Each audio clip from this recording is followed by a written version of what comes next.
Hey, horror fans, bored now back with Rachel McDonald. And on this video, we will be talking about the new Texas Chainsaw Massacre movie released on Netflix this weekend. So we've both watched it today, so we're pretty fresh from seeing it. And I think, like a lot of like modern sort of new entries in like these big franchises, it's kind of a mixture of like a sequel but also a sort of a reboot. I'm assuming that they're hoping maybe this as well to do more, and the ending is kind of set up for that as well. But Mm. the plot is your pretty typical standard Texas Chainsaw style plot. The group of protagonists are like these sort of like social media like influencers sort of thing, and they've gone to like this Texas town, which is meant to be like the town from the original movie, and it's Mm. all run down, not a lot happening. So they've sort of seen it as like a good opportunity to like bring some life into it, some fresh ideas to kind of bring it up to date. And there's certain things going on with that where they sort of rub up against, some of the locals and stuff. And it sort of touches on the idea that this sort of like town may not be the most sort of up to date with certain social issues and things like this. You get a couple of sisters, I should say, who become kind of the main protagonists. Elsa Fisher, who was in Eighth Grade a couple of years ago, which was an excellent movie, and she was very impressive in that. I guess, if there is a main final girl, she's sort of the main final girl, if you like, Mm. and we also get, which is a bit of a trend at the moment, especially when you think of something like Halloween, the recent Halloween movies, is because in this they actually bring back Sally, the original final girl from the 74 movie, played by a different actress because that actress is no longer around, but she's like a Texas Ranger sort of thing, or like some sort of local law enforcement, who's again similar to like an idea they did with Laurie in where she's obviously hanging on to all these years of what happened to her, and has been waiting all these years for a chance to get revenge at Leatherface and sort of put this whole thing to bed. So there's like a cameo from her mostly at the end of the film, and obviously that's your basic setup. Leatherface is obviously around once again. We kind of get like a masking scene, if you like, which is, I think, one of these modern things where he gets like human flesh, and we'll talk about that scene, but literally uses it as a mask, which I think the original film, that was the idea, then is Yes. fake. It's just we didn't actually see it, but I guess No. because this is sort of a soft reboot, they've obviously decided to have a scene where he actually gets the mask. So, Mm. so that's the gist of it. Rachel, what did you think of this new film? Yeah, I wasn't overly impressed with this one. So the original Texas Chainsaw, I've said this before on other videos, but I have only seen it once. It was one of the earliest horror films I saw when I was first getting into horror, and I was watching as many films as I could. And I remember the original film disturbed me so much and got to me so much that I actually have never watched it again. This film did not have that. Now, obviously, we can't be comparing, film styles from now, the 2020s to the 1970s, because very different. But I feel like this film was a little too sleek and a little too slick. It was very overproduced. I mean, there were some really nice shots. I will say that. There was some really nice cinematography. But again, it's a horror film. You don't really want to be saying nice cinematography. At one point I was like, oh, that's a beautiful shot. And I was like, hang on, we're in a horror movie. Why am I talking about like beautiful shots? But I thought it was shot well. If you're a gore fan, the gore is very extreme in this movie. But again, I felt like it was a little too extreme, but we'll talk about it when we get into it. Yeah. I felt with this movie that it felt to me kind of generic, didn't feel scary at all. Like the first film is so disturbing. There are so many scenes in the first film that are so viscerally unsettling, and They just didn't have any of that in this film. Very thin characters again. The character I like the best ended up being that Texan with the gunslinging Texan that they ran into at the service station, whose truck was like pumping fuel into the air and stuff. Like, he was the only character I found somewhat interesting. I think they wasted Sally. I really think I they agree. wasted her Yeah. character. Yeah, we'll talk about that more as we get into the thing. And I think that there were quite a few instances where I felt like they'd watched Halloween 2018 and were just trying to emulate that. Sally had a line about, I've been waiting for this for 50 years, which sounded almost exactly like Laurie's line of, I've been waiting for him, he's been waiting for me. Yeah. Even the masking scene felt like it was derivative of the scene in 2018 Halloween where Michael puts the mask back on and like kind of remasks himself. It definitely felt like that. And like I said, very flat characters that I just didn't care about at all. I was not very impressed with one of the final girls. So there was the older sister and the younger sister. The older sister bugged me, and she was making some of the dumbest decisions in this movie. Like, some of her hiding places, it's like, dude, that is where you die. It's a miracle that she didn't die from some of those dumbass hiding places. And Leatherface himself, not really scary. And like, look, I know that no one can compare to Gunnar Hansen. Like, it's unfair of us to try and compare any performance to that iconic performance and how good he was. But this guy was just very underwhelming, and I didn't find him creepy or really effective at all. I don't think it was bad. Like, it was paced pretty well. And like I said, there was a good amount of splatter. Some of the kills were interesting. I wouldn't say it was terrible. At the very least, it amused me. I found myself laughing quite a few times, which is probably not the point, but at least it's entertaining. But overall, wasn't massively impressed. What about you? Yeah, it's pretty bad. It's not terrible. I would say bad. I'm Mm. not gonna go as far as terrible, but it didn't really do much for me. I agree with you about. I think there's a middle ground to be had because you're talking about, being stylish or nice shots, and there's a middle ground. Depending on the horror movie, you can have a sense of style. True, that's true. But I think obviously it does feel a bit of a disservice to the original to have, and I think Yes. part of the problem is that I mean, it's still quite a low budget movie, you can tell that, but I think because it's a Netflix movie, it has a bit of money behind it, and obviously one of the big appeals of the original movie and why it was so effective was because it was just so low budget and grimy and all this. And yeah, it's almost like it's the sort of film where you don't really want to settle into it. You don't really want to enjoy the scenery and the landscape. So I think definitely this was a little too. I don't know if slick's quite the word, but I think the budget was maybe a bit too high if you're going for like an authentic like Texas Chainsaw type experience. And there's certain things like at times there was like CGI which looked bad and it just took you out of the film. Probably the scene with like the masking and the mask itself that looks like CGI and phony, and that was quite jarring. And there's definitely other bits. I remember Dante, like the bit where he got attacked and his face was, I think it was his chin or something. Yeah, it was his cheek or something. Yeah. And that looks CGI, and that's something where they haven't really got the balance. If obviously they've gone with CGI rather than practical effects. We've said this obviously so many times, often in horror movies.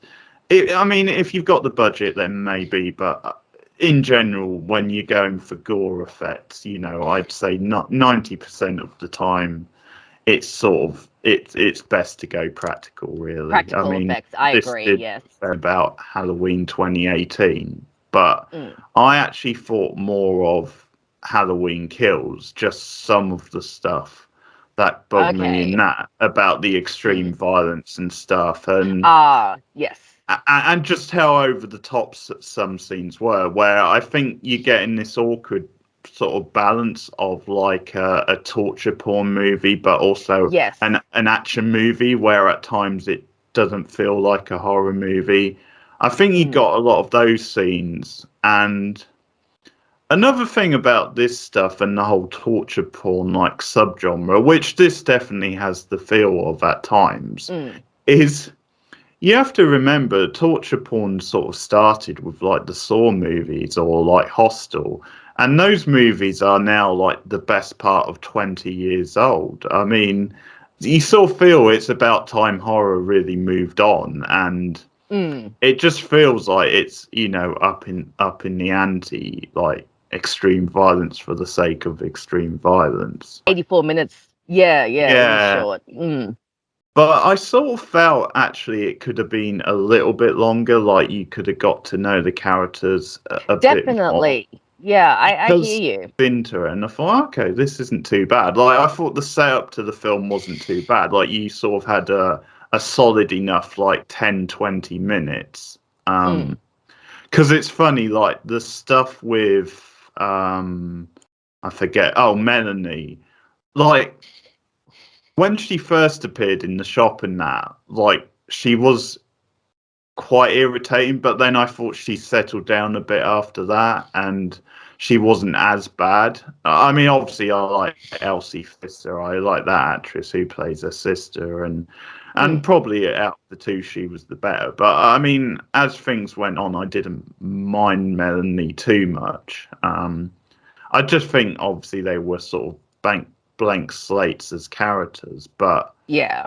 But it's just this weird thing where at the beginning it was a reasonable setup, and I thought, okay, you know, I mean, these aren't like the best characters in the world, but they're fine. I mean, there's sort of a natural feel of them being like friends and in a group. And I mean, as things got on, they became a bit more, you know, generic and disposable, and the acting was like definitely hit and miss. Like the blonde haired girl, the one who was sort of killed off, I thought she was a pretty bad actress.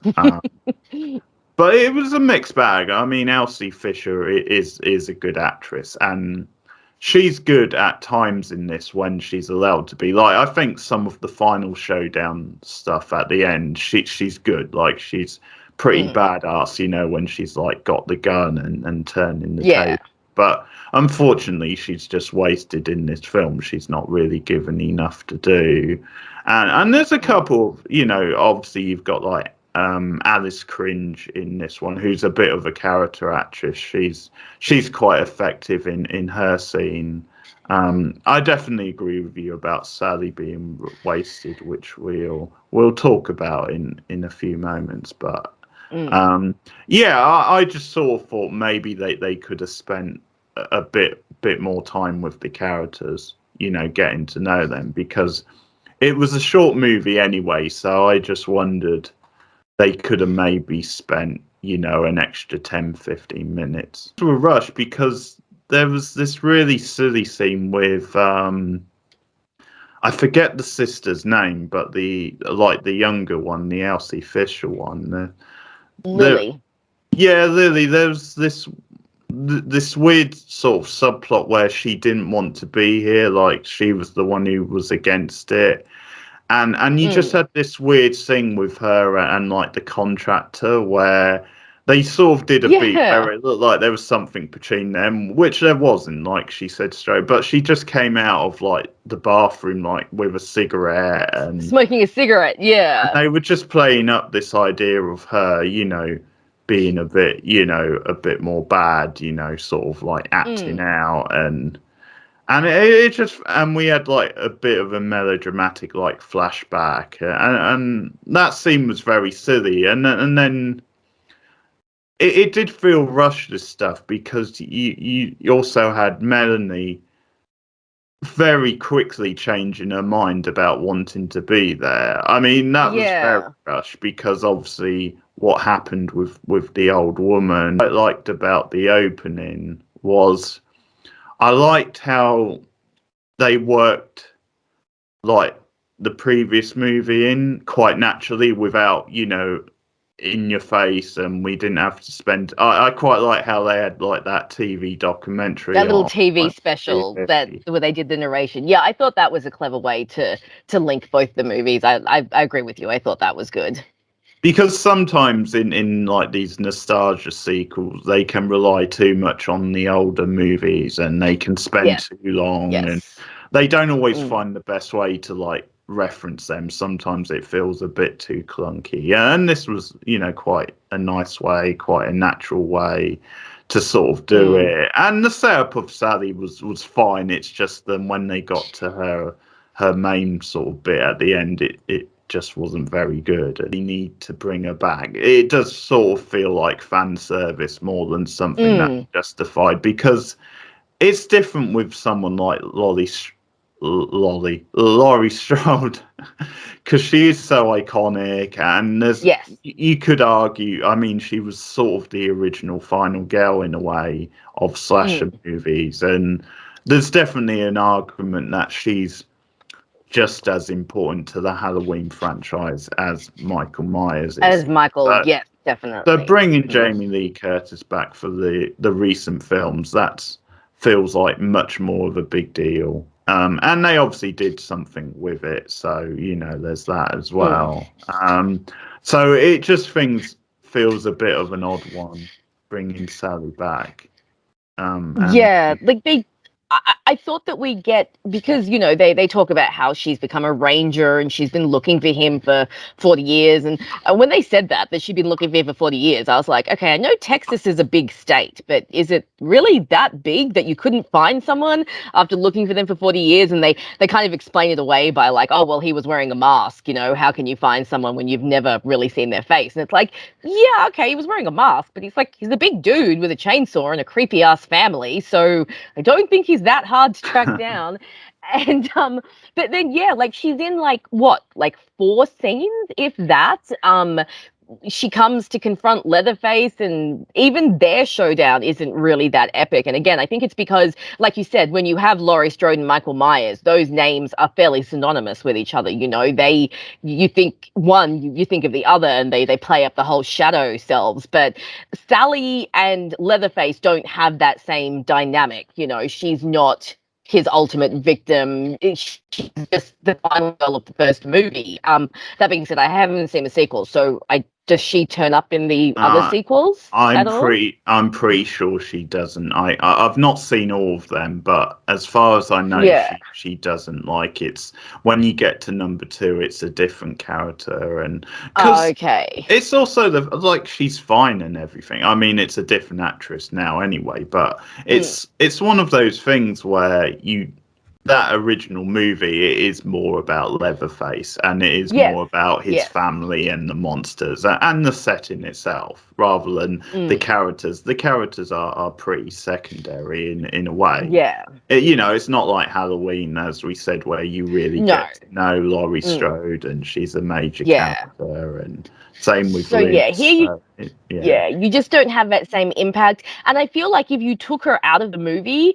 it would play out in a very similar fashion. Like, she doesn't really affect the plot that much. Mhm. She doesn't affect the overall feel and tone of the movie that much. Like, if you took her scenes out, you could rewrite a few scenes and it would still work the same way. I think she was just there because they saw like the popularity of Halloween 2018, or even outside the horror genre. The Terminator franchise recently brought back Linda So Hamilton. yeah, It true. seems to be a trend at the moment to bring back these female characters X amount of years later and show that they're still badass, old ladies, but it doesn't always work for the franchise. It doesn't always have the same impact. Like you said, the original film is more about Leatherface as a character and about the creepy family and about the horrors that happen in their house. So it's not the same thing. So I feel like you could have taken her out. The film would play out the same way. I wanted to just touch on the torture porn aspect of this film, because it felt to me like the original Texas Chainsaw is very gritty, has a lot of violence, but it's interesting because a lot of the violence in the original film is actually implied violence. Like, you remember stuff that actually didn't happen. Like I remember watching Eli Roth's History of Horror, and he and Rob Zombie were talking about how they have like these distinct memories of like the hook going into the girl's back, but it's like you never actually see that on screen. You just see Leatherface pick her up and put her on the hook. So the violence in the original film was all implied. The scare came more from Leatherface and the creepy family, and you know the sadism of them and stuff. Whereas I feel like this film, it wasn't scary like at all. It wasn't scary or disturbing. Instead of like working on making Leatherface an actual scary character and making this a scary film, I feel like they just went, let's just put lots and lots of blood and gore in this. I mean, the film is rated R here, which is the highest rating you can get in Australia. R is 18 plus. It's restricted to 18 and over. So it's definitely got like a hell of a lot of gore in it, but that doesn't necessarily make for a scary or effective film. And at least for me, I didn't find this scary at all. I didn't even find it disturbing. I didn't even find Leatherface that disturbing in this one. It just, as a horror film, it didn't really work for me, especially when you compare it to the original, which is so gritty and is so effective. This one was just not. At least I just didn't find it scary at all. Totally agree. They were kind of, because obviously you get quite a lot going on at the end, and some of the stuff where you've got the back and forth with the girls, I think there's moments. I'm not going to say there's no good moments, but overall, yeah, I agree with you. It's just overcooked, overdone, and it's not scary. I didn't find him, you know, intimidating or effective. No. As I said, the CGI also took me out of some of the scenes. There's certain scenes that at times felt more like, you know, an action type film than an actual like horror style movie. And yeah, it just, obviously I'm not against gore when it's justified and stuff. And I think another thing about this, and it's probably the way I view horror a little bit as well, is then you sort of have to do one of two things. You can make a kind of over-the-top, slocky sort of B-movie and make it quite entertaining. And then I think maybe you have moments that are justified as being like too gory or over-the-top. But I mean, that's clearly not what this is supposed to be. I mean, this is clearly they're trying to make a good, you know, Texas Chainsaw type movie, because there's not enough moments that are like absurdities for it to convince me that they're going for that sort of movie. So you kind of need to do one or the other, because actually, and I know you probably haven't seen it, but the second Texas Chainsaw movie, the first sequel from the, that's actually a good example of that, where it is quite a wacky like style B movie, where, because it's the same director, Toby Hooper, I think, and he obviously, I think it's one of those where I heard he was just paid so much money, then they got him back, because I don't think he wanted to do the sequel, and so he sort of went in that direction, and I think, judging it on those terms, it's actually quite an entertaining sequel, but it's quite different from the original movie. So that's probably an example of a really wacky B-movie style Texas Chainsaw. Like going through the house with Dante, that sort of feels like a bit of a rehash from the scene you had in the original movie, and that's the trouble. I mean, apart from putting a slightly modern spin on it, with obviously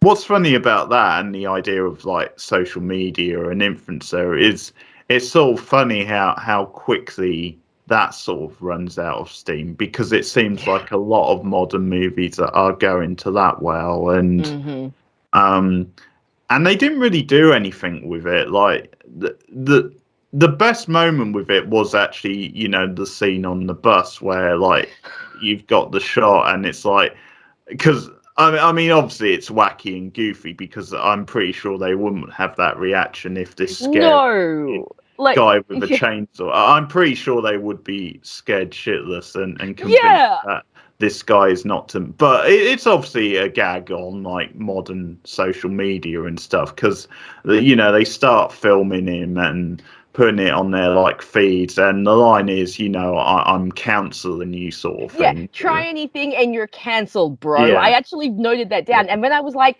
did this movie just try to cancel Leatherface? Like, what is that? What did you? And you get comments on the thing like oh, that doesn't even look very convincing, stuff like that popping up, and that bit was quite amusing, but like in general they didn't really do a lot with that, with the modernizing of it, and it's like, because obviously if they'd gone that way it could have worked as that sort of film, but that just felt like, okay, that scene was like random, and then that massacre on the bus, that was so over the top. Leatherface just cutting people up and chainsawing people, and everyone's oh man, I was like, this is ridiculous. This is so ridiculous. Oh, and then there was a shot later on where I swear to God, he did a "Here's Johnny" moment. Like someone's trapped in a room and he like chainsaws through the door, and then he looks through the crack, and I was like, here's Leatherface. It was it was so bad. But there is something I wanted to clear up with you. Okay, so we are supposed to believe that this is original Leatherface, right? Like from the original movie. He's just been hiding this whole time. So so now he's living in this abandoned town with this old lady, but we're never really given an explanation for who she is or why he's living with her. Like I said, I've only seen the original movie once, but I didn't think there was a female family member in that. I thought it was just him and his creepy grandpa and his brother. Like, who is this lady and why has he been living with her?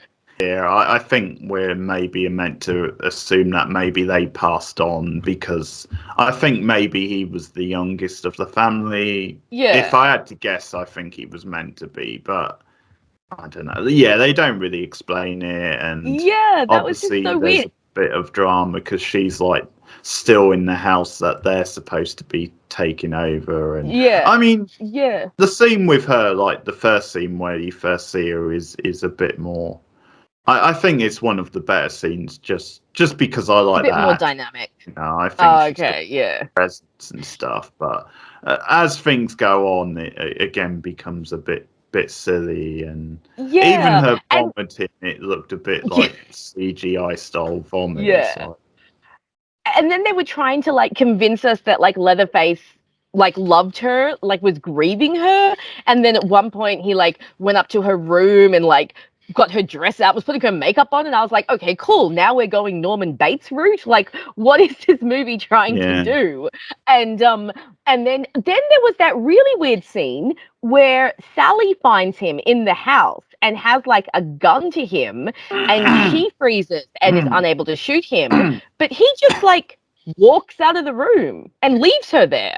Why didn't he kill her? Like, there was no logical explanation. The movie with her sort of made me hate her a bit, because she purposely sort of puts these two innocent girls in harm's way. In danger. Yeah. Like, she's so caught up with her vendetta against Leatherface. She's like, well, you're not going anywhere. Like, effectively, she's using them as bait almost. Or, well, not exactly bait, but it's then she won't leave the scene because this is a big, and it's like, you selfish bitch. I mean, exactly. And also, she does put them in danger, because obviously, when Leatherface gets away from her in their house, the next thing he does is go after the two girls. Exactly, and then she's finally like, "Here, have the keys. Get out of here." It's like, maybe you should have done that before, lady. Just a thought. Yeah, because they could have got away, and then you could have had at it, sort of thing. So just a weird scene. A lot of stuff that like didn't make sense.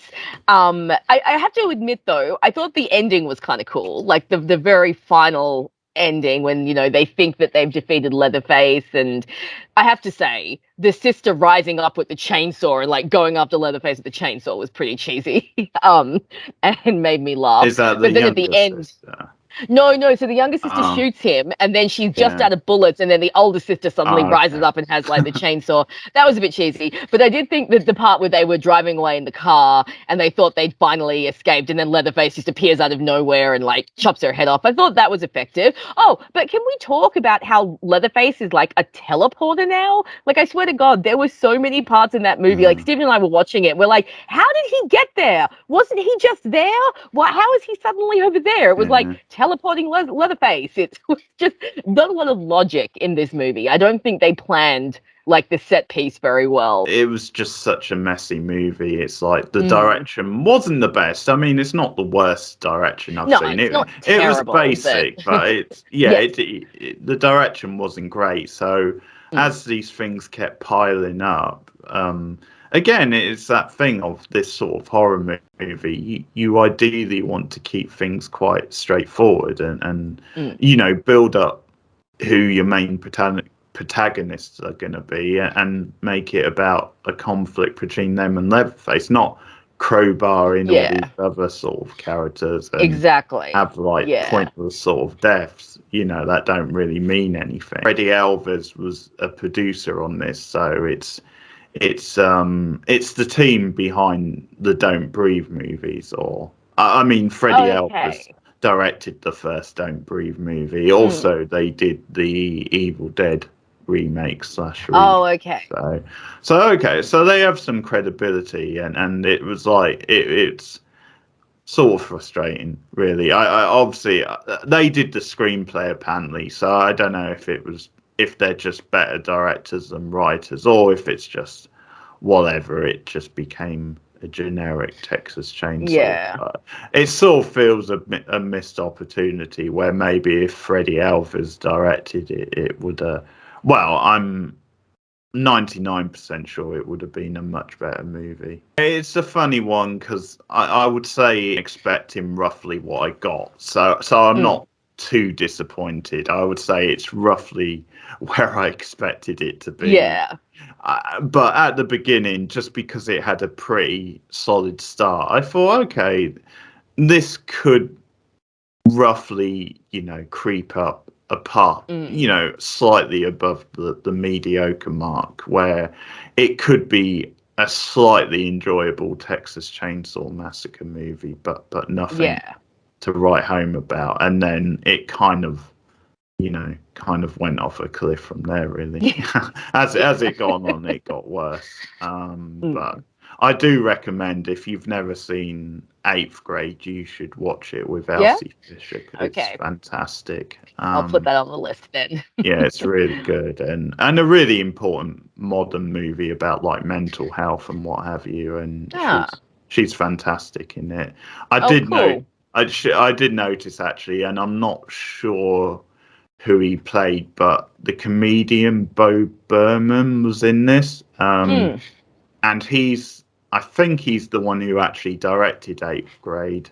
So Oh, that might okay. have been a thing there where obviously Elsie Fisher might have got him a role because he directed her in that movie. Ah. We'll obviously at some point go back and review all the Texas Chainsaw movies. But for now, what would you rate the new one? I'd probably give it, oh gosh, probably a 5. I might drop that down to a 4, but 4 seems a bit low because it wasn't terrible. Like, I didn't hate it. I didn't come away going, "Oh my God, that was the worst movie ever. I'll never watch it again." I came away going, "Yeah, that was okay." So I'd go 5 out of 10 because it's just right down the middle, you know? We had some nice cinematography. The beginning bit was pretty strong. Some of the kills were interesting. I wasn't bored. They didn't overly pack it, but it wasn't anything spectacular. And it definitely doesn't have anything on the original at all. So I'd go 5 out of 10 just because it wasn't terrible, but it definitely wasn't anything to write home about. So straight down the middle for me. What about you? I'm going with the 4. I think it is. Okay. It is. It might partly be how we assess ratings. For me, a 4 is a bad movie, which I think this Okay. is. It's not. It's not a Mm, terrible movie, but it is a bad mm. movie with very little to redeem it. But there are moments in it, and as I said, one or two of the cast members the acting was definitely a mixed bag. I mean, there was It was, yeah. some who I thought were really wooden, and then there was some who I thought were okay. And you just thought, well, in a better movie. Because the other system, Melanie, I didn't think she was too bad, the actress. I mean, the character might have grated a bit at times, but yeah, she was okay. yeah, but yeah, as I said, like the blonde head she was pretty wooden, and also her like boyfriend who was like involved in the project. I wouldn't recommend it. Obviously it's on Netflix, so I guess if you're a horror fan like us, you might as well, because most people Just have watch got the Netflix. original. Just if you get the urge to watch this, just go and watch the original instead. But we've done this, we might not have to do it the second time around. I think True. Just sort That was we'll just just gonna skip ignore this it. one. I think Yeah. we'll just review the other ones really. Franchises on this show. We've done the Halloween franchise. We're up to date with that. Which means obviously every time there's a new entry, we'll also review that. So that means with a bit of luck, you know, Halloween Ends is due out this year, later on in the year, so we should do that when it arrives. I think Rachel's looking forward to it more than I am, but I'll keep an open mind. Obviously we've done we'll do. I always keep an open mind. Yes. We've obviously done all 5 of the Scream movies, so we've done that franchise. We've done the Fear Street movies. We're currently doing the Wrong Turn movies. I think one franchise we'll probably do this year, and that's because there's a new entry on the way, I think, is the Final Destination movies. Yes. Oh, they're making a new one. Really? I didn't know that. I'm pretty sure. Yeah, I've heard that they're doing another one. Exciting. I love Final Destination. And we can probably do them quite quickly, because there's not that many there. I think there's like 5 or something. There's 5 at the moment? Yeah. I think so. So we can do them pretty quickly, I would say. Okay, so thanks for listening anyway, guys. Like and subscribe as always, and do let us know your thoughts on the new Texas Chainsaw in the comments below. Rachel, if you want to promote your channel. So guys, you can follow me, Rachel McDonald, and YouTube, video essays covering TV shows and movies, and my Twitter and my Tumblr accounts are both listed on my channel, so follow me everywhere, and Keith usually puts a link in the description for you guys to find me, so come follow me. Take care. Don't go playing with any chainsaws, and don't go pissing off racist rednecks in backwater towns. Pretty good advice in general, I think. I think so. See you later, guys. Take care.